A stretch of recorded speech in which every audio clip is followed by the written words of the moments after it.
आज हम अच्छे प्रकार से शुरू करते हैं उसको। ओके, चलिए।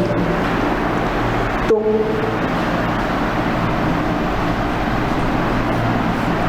हम टेंस को डिस्कस कर रहे थे। जो ही हम टेंस की बात करते हैं, कोई बोलता है टीचर कि टेंस हम स्टडी करेंगे, जो ही ये बात आती है टेंस स्टडी करेंगे, हमारे माइंड में एक चीज़ आती है कि जो भी टीचर आता है वो टेंस के बारे में बात करता है। चलो मान लिया, जो भी इंग्लिश के नाम से टीचर आएगा वो बोलेगा टेंस स्टडी करेंगे, आते ही बोर्ड पे टेंस लिखते हैं।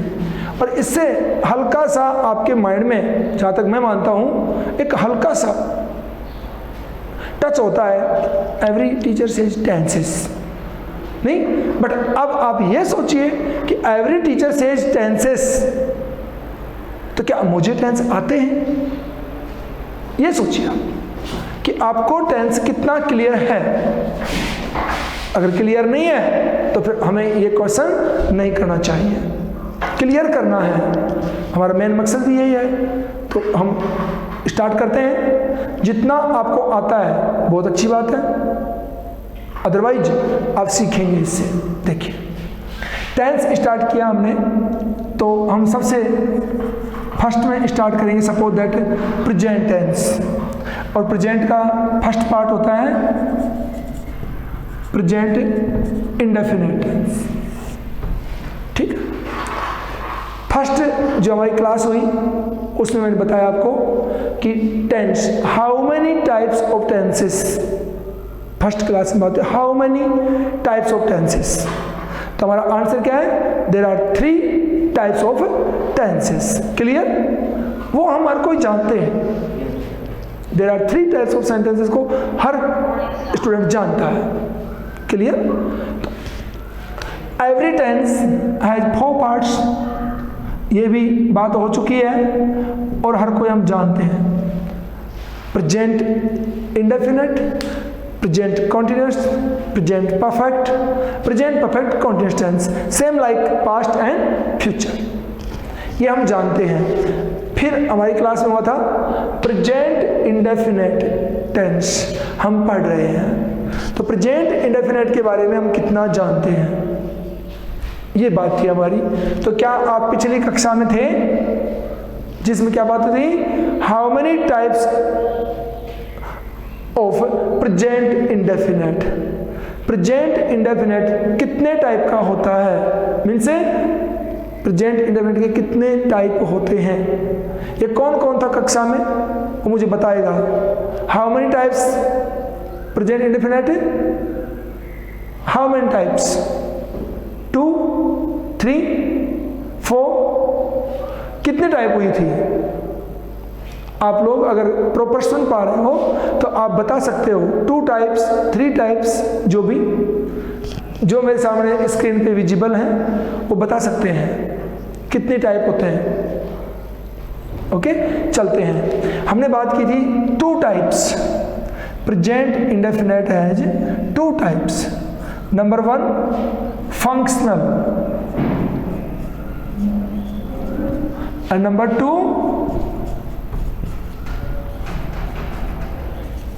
डेस्क्रिप्टिव। ये हमने स्टडी की थी पहले, तो जो लोग पढ़ चुके हैं बहुत अच्छी बात है, और जो नए कोई ज्वाइन हुए हैं वो लोग ध्यान देंगे। प्रेजेंट इंडेफिनिट के 2 टाइप्स होते हैं, functional present indefinite and descriptive present indefinite. Clear? इसको नोट रखें और क्लियर करें इसको, इसके बाद में आगे चलते हैं हम। अब हम लेंगे present indefinite functional. Present indefinite functional को हम यहाँ पे स्टडी करेंगे। After then present indefinite descriptive को स्टडी करेंगे। ओके, चलते हैं आगे। तो प्रेजेंट इंडेफिनिट ब्रैकेट में मैं यहां लिख देता हूं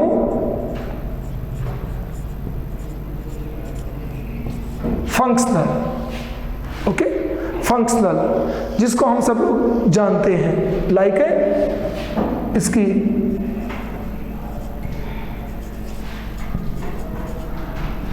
helping verb, present indefinite functional की हेल्पिंग वर्ब होती है do and Dutch, do and Dutch. But यहाँ पे मैं एक नोट डालता हूँ, ये नोट है, इसके अंदर जो मैं लिखूंगा ये एक नोट है, do and Dutch, but do and Dutch not used in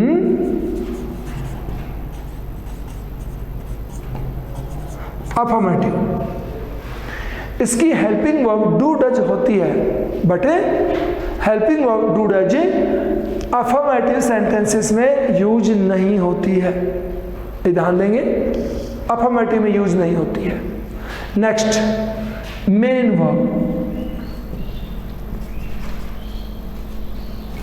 main verb, इसकी मेन वर्ब होती है वर्ब फर्स्ट फॉर्म में एस और ES. Clear? Verb first form में एस और ईएस मेन वर्ब हो गया इसका। बट यहां भी मैं आपको एक नोट डालूंगा। वर्ब फर्स्ट फॉर्म में एस और ईएस के बाद में नोट है, क्या है? S ES used only in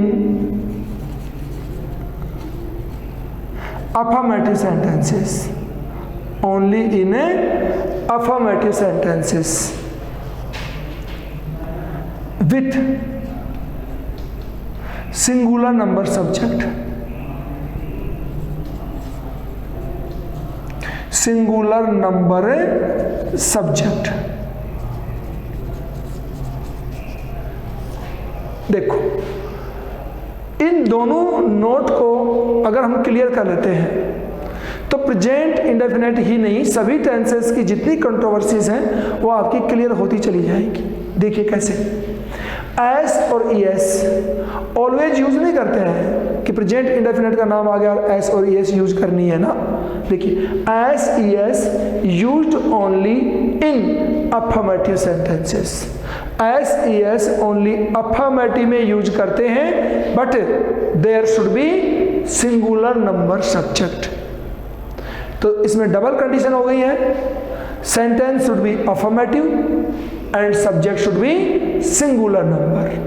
ध्यान देंगे, इसलिए अब जब डबल कंडीशन आ गई है कि सब्जेक्ट सिंगुलर नंबर होना चाहिए, सेंटेंस अफर्मेटिव होना चाहिए, अब हमें स्टडी किसकी करनी है कि सेंटेंस अफर्मेटिव तो पता लग जाएगा, बट सब्जेक्ट सिंगुलर है कि प्लूरल है, उसके लिए हमें सब्जेक्ट का नॉलेज होना चाहिए। हमारी वर्ब सिंगुलर कैसे होती है, प्लूरल कैसे होती है, उसका भी नॉलेज होना चाहिए। इस प्रकार से हम इसको नीचे स्टडी करेंगे। तो अच्छी तरह ध्यान दें, नोट कर लें इसको, एकदम मैं क्लियर लिख रहा हूं जिससे आप नोट कर सकें। ऐसा लिख रहा हूं मैं, डू डज हमेशा यूज नहीं होता है कि हमेशा यूज करेंगे, अफर्मेटिव सेंटेंस है तो यूज नहीं होगा, नेगेटिव में डू डज यूज होना शुरू हो जाएगा। ध्यान देंगे। अब मैं बताता हूं आपको अगली बात, डू डज जहां हमें दिखाई देंगे, जहां भी डू डज हमें दिखेगा, एस और ईएस नहीं हो सकता, यानी ये दोनों एक दूसरे के बिल्कुल ऑपोजिट काम करेंगे।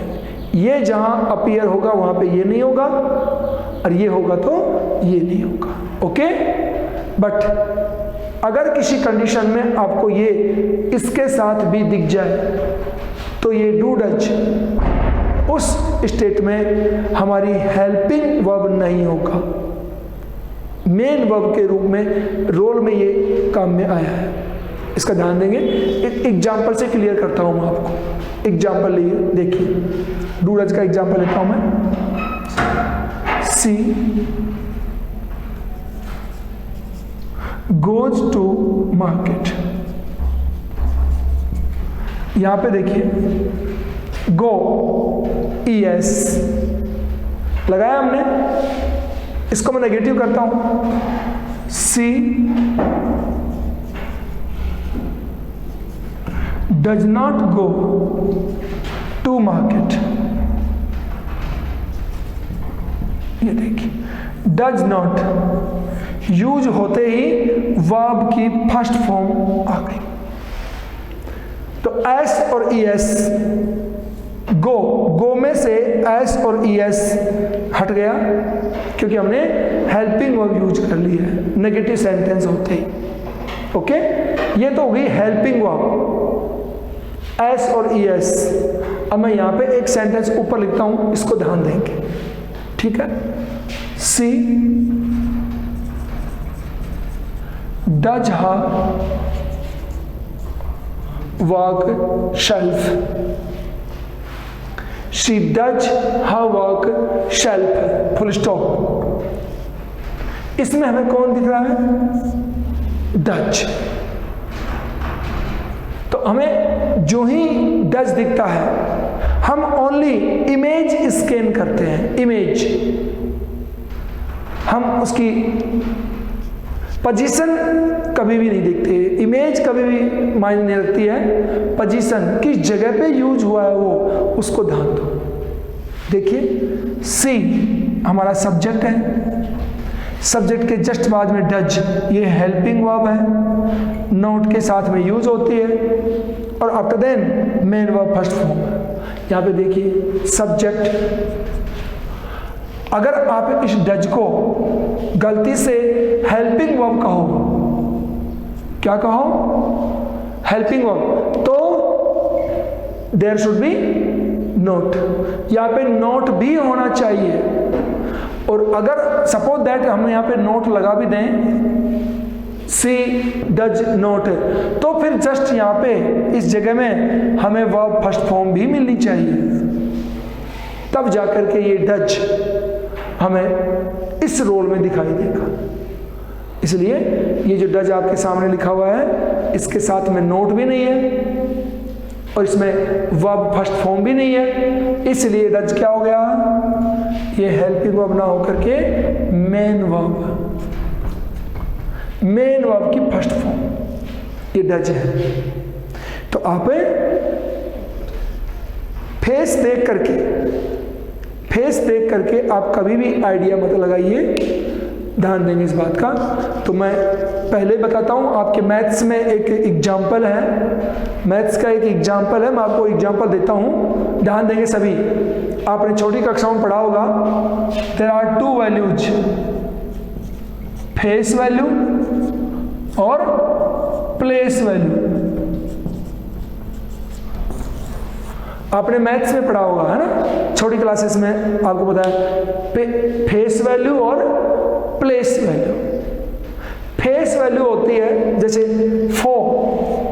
फोर की फेस वैल्यू 4, हमारे सामने मान लीजिए 4 है, एग्जांपल दे रहा हूं मैं हटके, तो फेस वैल्यू है 4 जैसा दिखता है, 4 दिखता है, वो उसकी फेस वैल्यू है। ओके, और दूसरा कौन है? Place value. प्लेस वैल्यू क्या है? फेस वैल्यू में 4 हमेशा 4 ही रहेगा, प्लेस वैल्यू में ये 440 भी हो सकता है, ये 400 भी हो सकता है, 4000 भी हो सकता है, 4 लाख भी हो सकता है। समझ आ रहा है? तो प्लेस वैल्यू हमेशा मायना रखती है ज्यादा फेस वैल्यू के। तो आप शक्लें देख करके आप कभी भी इनको डिसाइड ना करें कि डज आ गया हेल्पिंग वर्ब है। नो, डज हेल्पिंग वर्ब नहीं है। हेल्पिंग वर्ब कब होगा? इसके साथ में यहाँ पे नोट हो और नोट के जस्ट बाद में वर्ब फर्स्ट फॉर्म हो, तब ये हेल्पिंग वर्ब होगा। समझ में आया? ऐसे डायरेक्ट कभी किसी को नाम मत दिया करें, उसको चेक करें, कंफर्म करें, आफ्टर देन कमेंट करें कि ये क्या है क्या नहीं है। आगे चलते हैं। ये एग्जाम्पल दिया आपको मैंने, इसको मैं हटाता हूं यहां से। ये देखो, वर्ब फर्स्ट फॉर्म है एस और ईएस। बताया आपको एस और ईएस कब यूज करेंगे? सेंटेंस अफर्मेटिव हो और साथ में सब्जेक्ट सिंगुलर नंबर हो। अब हम बात करेंगे यहां से कि सेंटेंस को अरेंज करने में, कोई भी सेंटेंस हम कंस्ट्रक्ट करते हैं उनमें कौन कौन से पार्ट्स यूज होते हैं।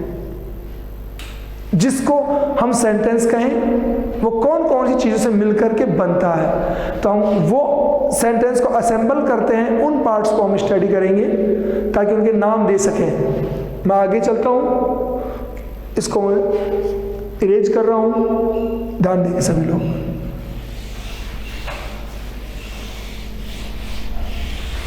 देखिए, जो हम स्टडी करेंगे सेंटेंस, जैसे हम पढ़ना शुरू करेंगे अभी इसके अंदर अफर्मेटिव सेंटेंस, इसका पढ़ेंगे। तो अफर्मेटिव का स्ट्रक्चर क्या होगा?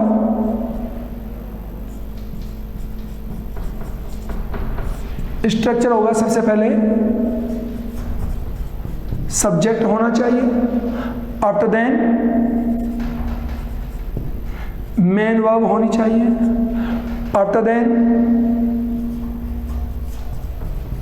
ऑब्जेक्ट, और इसके अलावा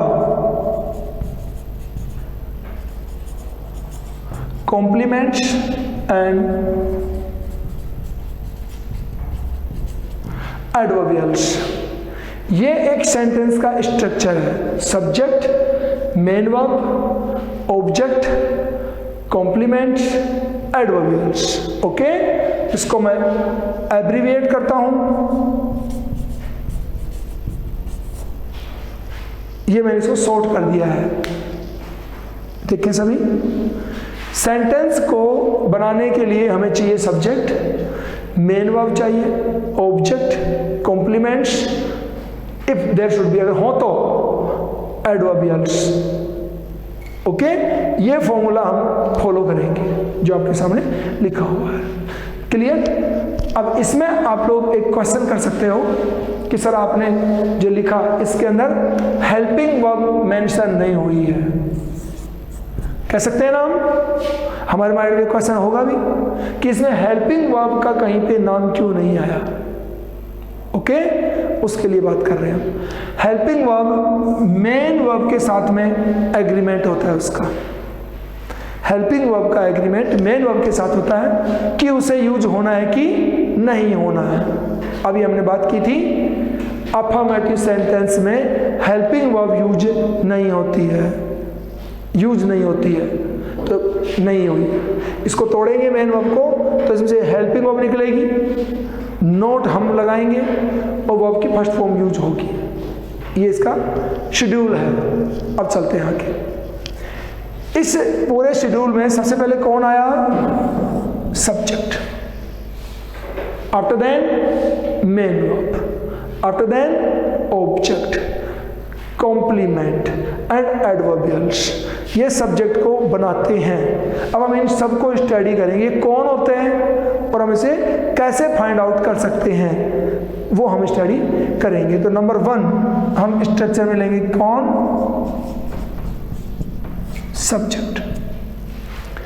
किसी भी सेंटेंस को कंस्ट्रक्ट करने के लिए जो सेंटेंस हम सब्जेक्ट हम यूज करते हैं वो कैसे आइडेंटिफाई करें, कैसे किसी वर्ड को हम डेफिनेट करें कि this word should be subject और दिस वर्ड नॉट, ये कैसे हम डिसाइड करें वो हम स्टडी करेंगे। इसको आप लिख लें, जो मैंने लिखा है इसको नोट कर लें, और अगर आप मोबाइल पे हैं तो स्क्रीनशॉट डाल लिया करें उसको, ताकि लिखने की दिक्कत नहीं आएगी, तुरंत आपके पास मैटर रहेगा ये। चलें आगे। अब हम स्टडी करेंगे सब्जेक्ट। देखिए, सब्जेक्ट जहां पे नाम आ गया, सब्जेक्ट 2 ही चीजों से बनता है डेफिनेटली, अदर किसी भी चीज को हम सब्जेक्ट नहीं कह सकते। तो सब्जेक्ट बनता है एक तो नाउन से और एक प्रोनाउन से। तो जिस भी वर्ड को हम सब्जेक्ट कहने जा रहे हैं, that word should be a noun और प्रोनाउन। तो हमेशा ध्यान दें, जिस भी वर्ड को, जैसे मैं यहाँ पे लिखूं स्मोक, ये पहले भी लिखा था मैंने, स्मोकिंग, एक वर्ड है ये, स्मोकिंग एक वर्ड है। इस वर्ड को हम आंखों से देख करके कभी ये नहीं कह सकते कि ये सब्जेक्ट है, ये वर्ब है, ये ऑब्जेक्ट है, कुछ नहीं कह सकते, बिकॉज स्मोकिंग इस वर्ड की फेस वैल्यू है।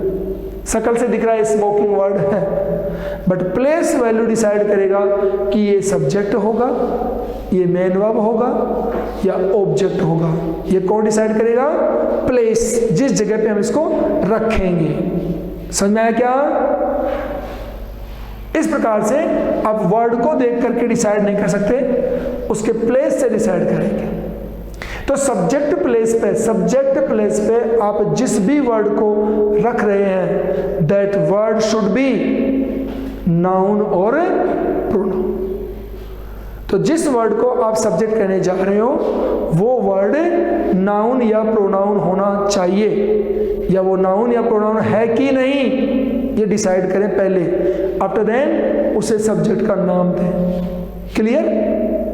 अब बात क्या आ गई है कि नाउन और प्रोनाउन को कैसे पहचानें। सर मैं इसको रब कर देता हूं, एक मिनट। अब बात आती है कि मैं सब्जेक्ट बनाऊंगा कोई वर्ड को, तो मुझे कैसे पता चले कि ये वर्ड नाउन है कि प्रोनाउन? क्लियर है ना? अब नेक्स्ट मैटर आ गया नाउन और प्रोनाउन को चेक करने का, कि किसे मैं नाउन कहूं और किसे मैं प्रोनाउन कहूं, कौन हो सकता है ये मैं कैसे जानूं? उसके लिए बता दूंगा आपको, किसी भी वर्ड को जानने के लिए नाउन है कि प्रोनाउन, हम लोगों को ध्यान देना है प्लेस, लिखे हुए सेंटेंस के प्लेस पे ध्यान देना है। देखिए कैसे, मैंने अभी थोड़ी देर पहले लिखा था, she goes to bye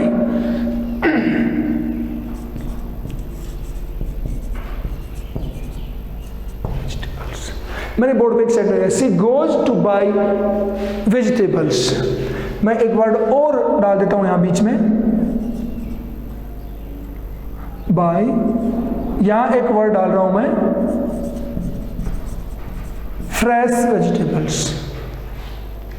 okay, ढंग से ध्यान देंगे, क्लियर समझ में आ जाएगा आपको। इनिशियल क्लास है, 9th क्लास है, तो स्टार्टिंग क्लास ही मानिए इसको, ग्रामर या टेंसेस की फर्स्ट स्टेप मानिए 9th क्लास को। तो देखिए, सी गोज, हमारे सेंटेंस के लास्ट में क्या है? Full stop. सभी ध्यान देंगे, फुल स्टॉप लास्ट में है।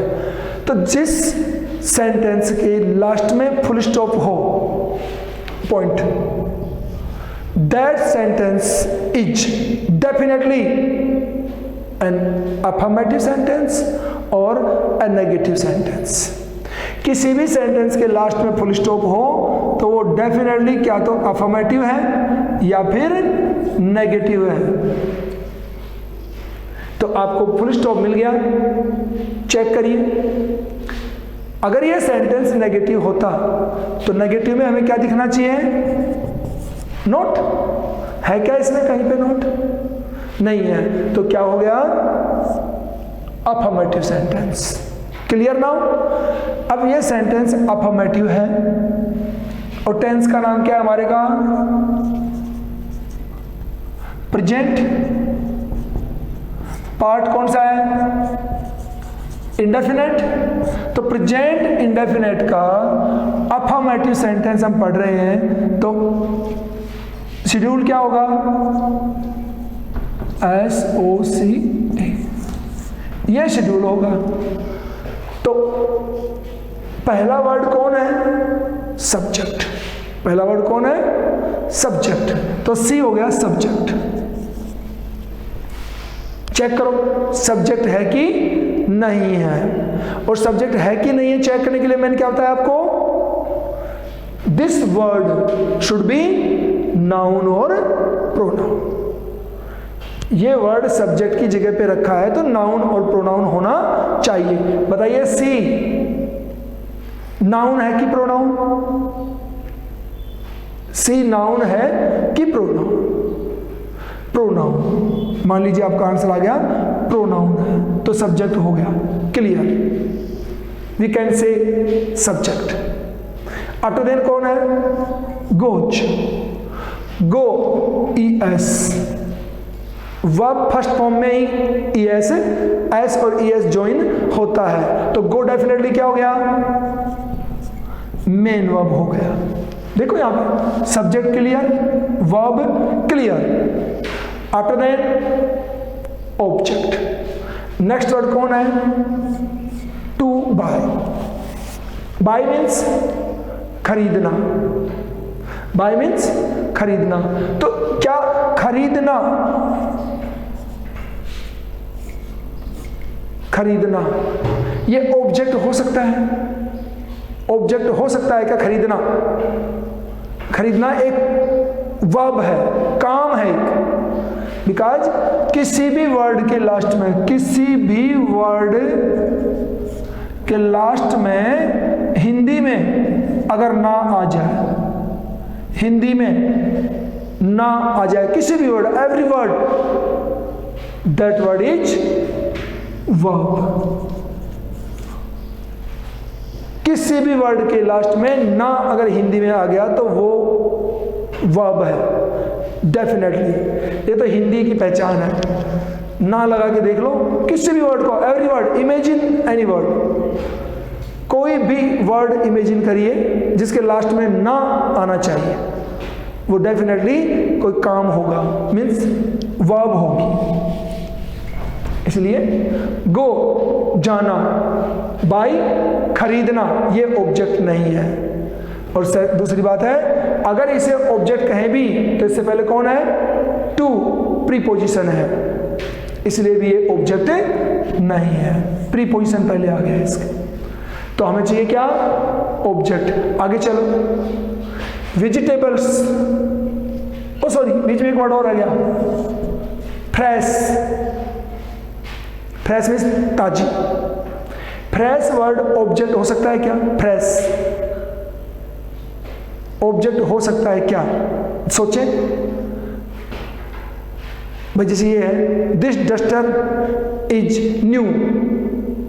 न्यू, तो हमारे पास में कंटेंट क्या है? डस्टर। तो डस्टर तो क्या हो गया? नाउन हो गया।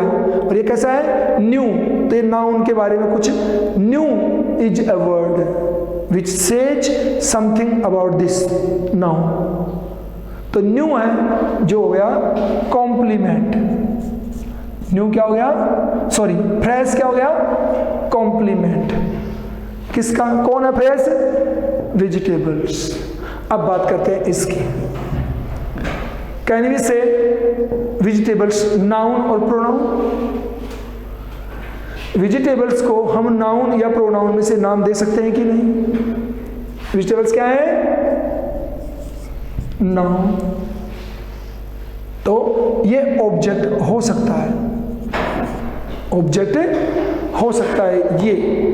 इस प्रकार से ऐसा नहीं यहां पे देखा, इसको सब्जेक्ट कह दिया, इसको मेन वर्ब कह दिया, इसको ऑब्जेक्ट कह दिया, इसको कॉम्प्लीमेंट कह दिया और एडवर्ब के लिए को बचा ही नहीं है, ऐसे नहीं है। आपको एवरी वर्ड को आइडेंटिफाई करना है, उसे फिक्स करना है और फिर कंफर्म होना है। और कंफर्मेशन के बाद में आप उसे बोलेंगे कि इसका नाम नाउन है, इसका नाम सब्जेक्ट है, ये वर्ब है, ये अभी डिसाइड नहीं हुआ है, ऐसे बोलेंगे आप आराम से। वन बाय वन सबको सीख जाएंगे हम। तो बाय मीन्स खरीदना और टू लगा हुआ है, ये एडिशनल वर्ब है, सेकंड दूसरी वर्ब है, फर्स्ट ये और दूसरी ये, डबल वर्ब है हमारे सेंटेंस में, दोनों एक साथ काम करेंगे। उसके बाद ये वेजिटेबल्स, ये हमारा ऑब्जेक्ट है। इसके आगे हम क्लास को कंटिन्यू करेंगे, पूरा ध्यान देंगे, यहां से कल चलेंगे हम आगे। रही बात अब टेस्ट और इंटरेस्ट की, तो बेटे सुन लें, अगर आप लोग फुली प्रिपेयर होकर के कक्षा में बैठते हैं तो गारंटी है कि आपको इंग्लिश एकदम इजी हो जाएगी। और दूसरी बात, आपको हमारी क्लास में वो चीजें सुनने और सीखने को मिलेंगी जो अब तक ना तो आपने सीखी है और ना ही बाय द वे अगर आप कहीं क्लास ले भी तो ये चीज़ें आपके सामने इतनी यानी एकदम ट्रांसपेरेंटली आपके सामने बिल्कुल नहीं आई होंगी। ये आप डेफिनेट कर लें इस बात को। तो अगर पढ़ने की क्लास है तो पढ़ें आप जम के, कोई भी टाइम ओनली वेस्ट ना करें, पूरा ध्यान देगा। अपने कमेंट डालने हैं, क्या समझ में नहीं आया, क्या कमी रही, वॉइस की हो, स्टडी की हो, राइटिंग की हो, किसी प्रकार की आप बताएंगे जरूर, निश्चित रूप से आप बताएंगे। ओके, अब ध्यान देंगे लास्ट की बात। मैं फिर से समराइज कर रहा हूं पूरे को। कोई भी सेंटेंस को हम कंस्ट्रक्ट करते हैं तो सेंटेंस के लिए हमें ये चीज चाहिए, subject, verb, object, complement, adverbials. और मेरे साथ साथ तुम भी रिपीट कर लिया करो। जब पढ़ी हुई चीज को हम फिर से बोलते हैं, तुम भी रिपीट किया करो, साथ साथ उसको बोला करो, ठीक है? नहीं तो फिर भूल जाओगे। मैं पूछूंगा सी फॉर, तो बोलेंगे कैट है। सी फॉर कैट नहीं, कॉम्प्लीमेंट है। तो साथ रहा करो। देखिए इसको हटाता हूं मैं यहां से।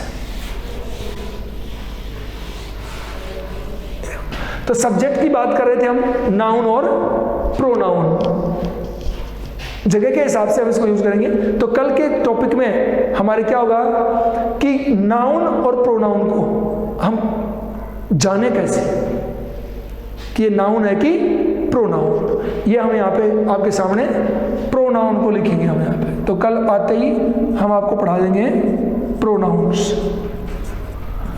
प्रोनाउंस को हम बाय फेस, प्रोनाउंस को बाय फेस जान जाएंगे हम।